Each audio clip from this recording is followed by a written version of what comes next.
কলকাতার new town বললে আমাদের চোখে একটা ছবি ভাসে, মানে ঝকঝকে রাস্তা, উঁচু উঁচু আবাসন, এক কথায় একটা দারুণ আধুনিক জীবনযাত্রা।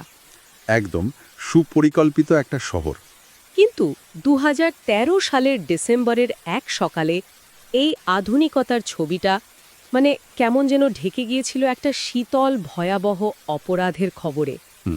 একটা হাই সিকিউরিটি আবাসনের ৭ তলার ফ্ল্যাটের ভেতর থেকে দুটো মৃতদেহ উদ্ধার করা হয়। আর সবচেয়ে অদ্ভুত ব্যাপার হলো বাইরে থেকে জোর করে ঢোকার কোনো চিহ্নই ছিল না, কোনো আওয়াজ নেই, সাক্ষী নেই। কিচ্ছু না, শুধু জমাট বাঁধা নীরবতা আর রক্ত। আজ আমরা সেই নিউ টাউন ফ্ল্যাট ডাবল মার্ডারের রহস্যের গভীরে যাব, আমাদের হাতে থাকা তথ্যের উপর ভিত্তি করে। এই কেসটা বিশেষভাবে নাড়িয়ে দেয়, কারণ এটা শুধু একটা অপরাধ ছিল না, এটা ছিল কি বলে শহুরি বিচ্ছিন্নতার বা আরবান আইসোলেশনের একটা ভয়ঙ্কর প্রতিচ্ছবি। ঠিক, একটা হাই রাইজ বিল্ডিংয়ে পাশাপাশি ফ্ল্যাটে থেকেও মানুষ কতটা একা। একদম একে অপরের থেকে কতটা দূরে, এই ঘটনাটা যেন চোখে আঙুল দিয়ে দেখিয়ে দিয়েছিল। আর তদন্তকারীদের জন্য প্রথম চ্যালেঞ্জটাই ছিল সবচেয়ে বড় দরজা। যদি ভাঙা না হয়ে থাকে তাহলে খুনি ভেতরে ঢুকলো কি করে? এখান থেকেই তো রহস্যের শুরু। হ্যাঁ, এখান থেকেই। তাহলে চলুন আমরা একবার সেই দিনটায় ফিরে যাওয়ার চেষ্টা করি। ঠিক কি ঘটেছিল ২৭শে ডিসেম্বর ২০১৩।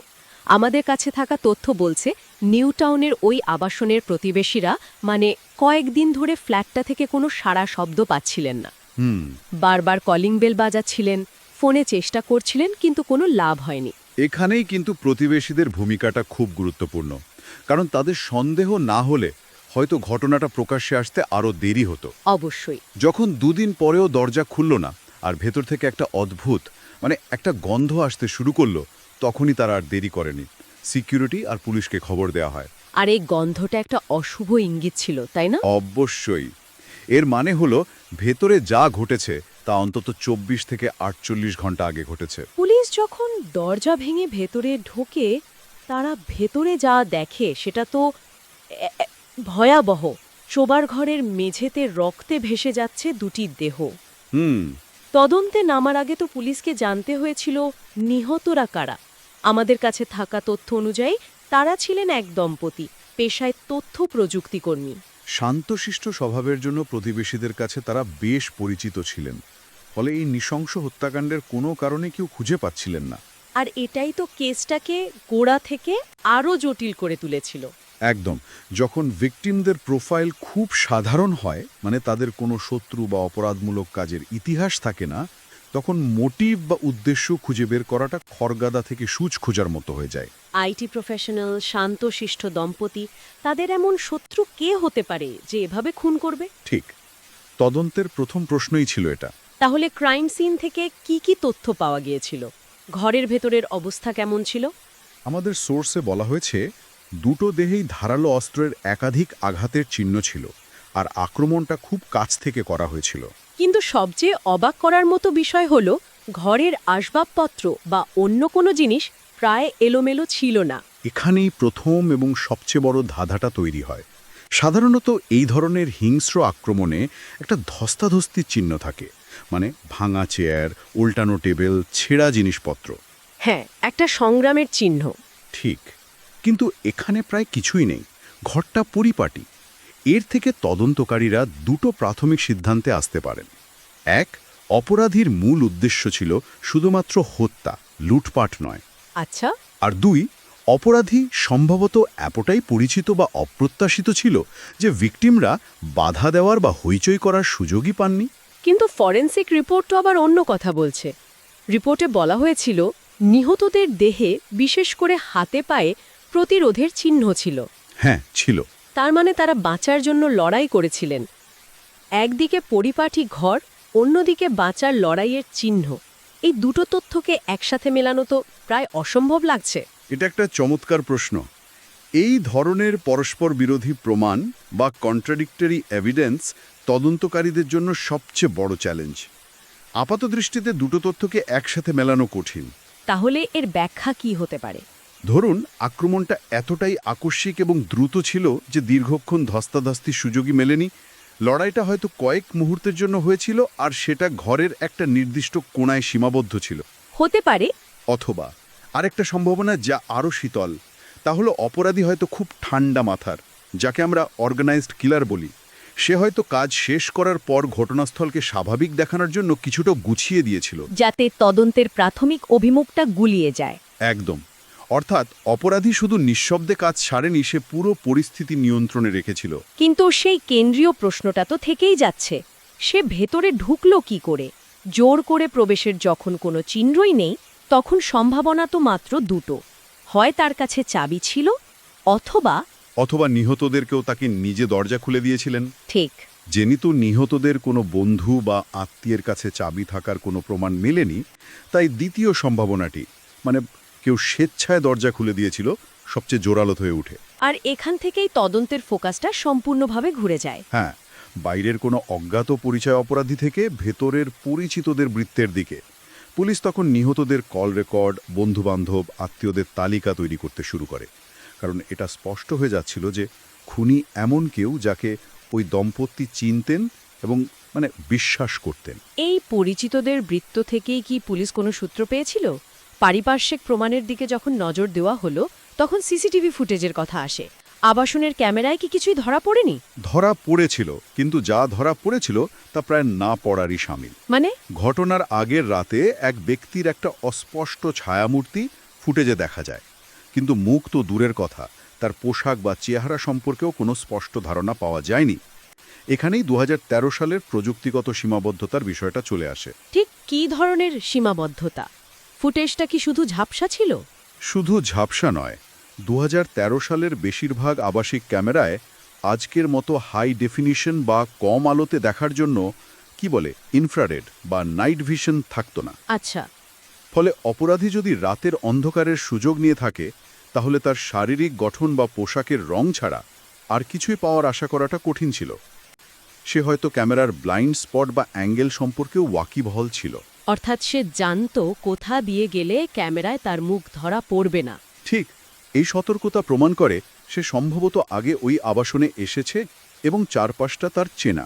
প্রযুক্তির সাহায্য যখন বিশেষ মিলল না, তখন তো মানুষের সাক্ষীর উপরই ভরসা করতে হয়।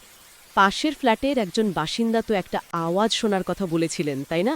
হ্যাঁ, তিনি জানিয়েছিলেন যে রাতের দিকে তিনি পাশের ফ্ল্যাট থেকে সামান্য উত্তপ্ত বাক্য বিনিময় বা ঝগড়ার মতো আওয়াজ শুনেছিলেন, কিন্তু আওয়াজটা এতটাই অস্পষ্ট ছিল যে তিনি বিষয়টাকে তেমন গুরুত্ব দেননি।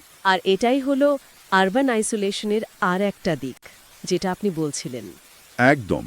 বড় শহরের অ্যাপার্টমেন্ট বিল্ডিংগুলোতে আমরা পাশের বাড়ির আওয়াজে এতটাই অভ্যস্ত হয়ে যাই যে কোনটা স্বাভাবিক আর কোনটা বিপদের সংকেত তা আমরা অনেক সময় বুঝতে পারি না। ফলে একটা গুরুত্বপূর্ণ সূত্র হওয়া সত্ত্বেও এই তথ্যটা তদন্তে বিশেষ সাহায্য করতে পারেনি। পারেইনি। তাহলে একদিকে অস্পষ্ট সিসিটিভি ফুটেজ, অন্যদিকে আবছা আওয়াজ। তদন্ত তো এক প্রকার দেয়ালে ধাক্কা খেল। এরপর পুলিশ কি করল? এরপর শুরু হলো তদন্তের সবচেয়ে কঠিন এবং সময় সাপেক্ষ পর্যায়, মানুষকে জেরা করা। পুলিশ নিহতদের বন্ধু, আত্মীয়, সহকর্মী, ব্যবসায়িক সহযোগী, একটা লম্বা তালিকা তৈরি করে। আর প্রত্যেকের সাথে আলাদাভাবে কথা বলা হয়? হ্যাঁ, ব্যক্তিগত সম্পর্ক, আর্থিক লেনদেন, পুরনো কোনো শত্রুতা বা সম্পত্তি নিয়ে বিবাদ, সব কিছু খতিয়ে দেখা শুরু হয়। এই প্রক্রিয়া থেকে কি কোনো সন্দেহভাজনকে চিহ্নিত করা গিয়েছিল? বেশ কয়েকজনকে সন্দেহের তালিকায় রাখা হয়েছিল। যেমন আমাদের কাছে থাকা তথ্য অনুযায়ী প্রথমে সন্দেহ করা হয়েছিল এক ব্যবসায়িক সহযোগীকে, যার সাথে সম্প্রতি একটা টাকা পয়সার ঝামেলা হয়েছিল। তাকে জেরা করা হয়েছিল? দীর্ঘক্ষণ জেরা করা হয়, কিন্তু পরে দেখা গেল ঘটনার সময় তার অ্যালিবাই একেবারে নিশ্ছিদ্র, যা একাধিক সাক্ষী দ্বারা সমর্থিত। আচ্ছা। এরপর সন্দেহের তীর ঘুরে যায় এক দূর সম্পর্কের আত্মীয়র দিকে, যার সাথে সম্পত্তি নিয়ে পুরনো বিবাদ ছিল, কিন্তু তার বিরুদ্ধেও কোনো ঠোস প্রমাণ পাওয়া যায়নি। অর্থাৎ একের পর এক সম্ভাব্য সূত্র আসছে আর সেগুলো ভুল প্রমাণিত হচ্ছে। তদন্তকারীদের জন্য এটা তো খুবই হতাশাজনক একটা পরিস্থিতি। অবশ্যই। মনে হচ্ছিল অপরাধী শুধু খুন করেই থামেনি, সে যেন প্রমাণগুলোকেও সঙ্গে করে মুছে নিয়ে গেছে। যখন তদন্ত এই পর্যায়ে প্রায় থমকে গেছে, ঠিক তখনই একটা ছোট কিন্তু গুরুত্বপূর্ণ সূত্র তদন্তকারীদের হাতে আসে। নিহতদের একজনের মোবাইল ফোনের কল লিস্ট পরীক্ষা করতে গিয়ে দেখা যায় ঘটনার ঠিক আগের রাতে একটা নির্দিষ্ট নম্বর থেকে পরপর একাধিক মিসড কল এসেছিল। একটা ডিজিটাল ফুটপ্রিন্ট শেষ পর্যন্ত। এই মিসড কলগুলো কি কোনো নতুন দিশা দেখিয়েছিল? এটা ছিল অন্ধকারে এক ঝলক আলোর মতো। আজকের যুগে যে কোনো তদন্তে ফোন রেকর্ড একটা বিরাট ভূমিকা পালন করে। পরপর একাধিক মিসড কল থেকে বোঝা যায় ফোনের ওপাশের ব্যক্তি মরিয়া হয়ে যোগাযোগ করার চেষ্টা করছিলেন। কেন? ঘটনার ঠিক আগে এই মরিয়া প্রচেষ্টা তো স্বাভাবিকভাবেই সন্দেহের জন্ম দেয়। ঠিক, এটা কি রাগীর বহিঃপ্রকাশ, নাকি কোনো জরুরি খবর দেওয়ার চেষ্টা, বা হয়তো কোনো হুমকি? তদন্তকারীরা তখন এই নতুন সূত্রটিকে আঁকড়ে ধরে এগোতে শুরু করেন। তাহলে কি সেই নম্বরের মালিককে খুনি হিসাবে সন্দেহ করা হয়েছিল? সন্দেহ অবশ্যই করা হয়েছিল এবং তাকে খুঁজে বের করে জিজ্ঞাসাবাদও করা হয়। কিন্তু এখানেও রহস্য আরও জটিল হয়ে ওঠে। মানে? সেই ব্যক্তি স্বীকার করেন যে তিনি ফোন করেছিলেন, কিন্তু তার কারণ হিসেবে যা বলেন তা খুনের মোটিভের সাথে সরাসরি মেলানো যাচ্ছিল না। আর শুধুমাত্র মিসড কলের ভিত্তিতে কাউকে দোষী সাব্যস্ত করা যায় না। এর সপক্ষে আরও পারিপার্শ্বিক প্রমাণ দরকার। একদম, করোবরেটিং এভিডেন্স, যা পুলিশের কাছে ছিল না। ফলে সবচেয়ে সম্ভাবনাময় সূত্রটাও শেষ পর্যন্ত একটা অমীমাংসিত প্রশ্নচিহ্ন হয়েই থেকে যায়। তাহলে এত কিছুর পরেও মূল প্রশ্নগুলো একই জায়গায় দাঁড়িয়ে রইল। এই হত্যাকাণ্ড কি ব্যক্তিগত প্রতিশোধের ফল, নাকি এর পেছনে ছিল কোনো সম্পত্তি সংক্রান্ত বিবাদ, অথবা এমন কোনো গভীর কারণ যা এখনো পর্যন্ত সবার ধারণার বাইরে? ঠিক তাই। একটা বিষয় ততক্ষণে স্পষ্ট হয়ে গিয়েছিল, এটা হুট করে ঘটে যাওয়া কোনো অপরাধ বা ক্রাইম অফ প্যাশন নয়। এটা ছিল অত্যন্ত সুপরিকল্পিত হত্যাকাণ্ড। অপরাধী নিজের পরিচয় গোপন রাখতে, প্রমাণ লোপাট করতে এবং তদন্তকারীদের বিভ্রান্ত করতে পুরোপুরি সফল হয়েছিল। সে জানত কখন আসতে হবে, কিভাবে ঢুকতে হবে এবং সবচেয়ে গুরুত্বপূর্ণ কিভাবে কোনো চিহ্ন না রেখে বেরিয়ে যেতে হবে। কে ছিল সেই রাতের ঘাতক? কি ছিল তার আসল উদ্দেশ্য? এতগুলো বছর পরেও এই প্রশ্নগুলোর কোনো নিশ্চিত উত্তর মেলেনি। সেই বন্ধ ফ্ল্যাটের মতোই এই কেসটাও নিজের ভেতরে অনেক গোপন কথা লুকিয়ে রেখেছে। এই ধরনের অমীমাংসিত মামলাগুলো শুধুমাত্র একটা ফাইল হয়ে থেকে যায় না, এগুলো একটা শহরের স্মৃতিতে একটা স্থায়ী ক্ষতচিহ্ন তৈরি করে। নিউটাউনের বাসিন্দাদের মনে এই ঘটনাটি নিরাপত্তার ধারণাকে নাড়িয়ে দিয়েছিল। এটা আমাদের বারবার মনে করিয়ে দেয় যে সব প্রশ্নের উত্তর হয়তো কখনোই জানা যায় না এবং ন্যায় সবসময় সহজলভ্য নয়। আজকের আলোচনা শেষ করার আগে একটা ভাবনা মাথায় আসছে।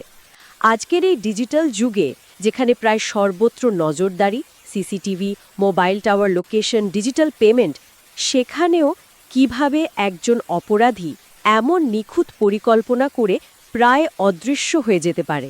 এবং এর সাথে আরও একটা গভীর প্রশ্ন জড়িয়ে আছে।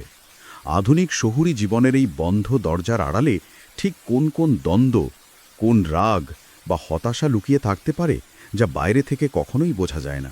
হতে পারে নিউটাউনের এই ঘটনাটি সেই অদৃশ্য দ্বন্দ্বেরই এক ভয়ঙ্কর প্রকাশ ছিল, যার আঁচ আমরা পেয়েছিলাম অনেক দেরিতে, যখন সব কিছু শেষ হয়ে গেছে।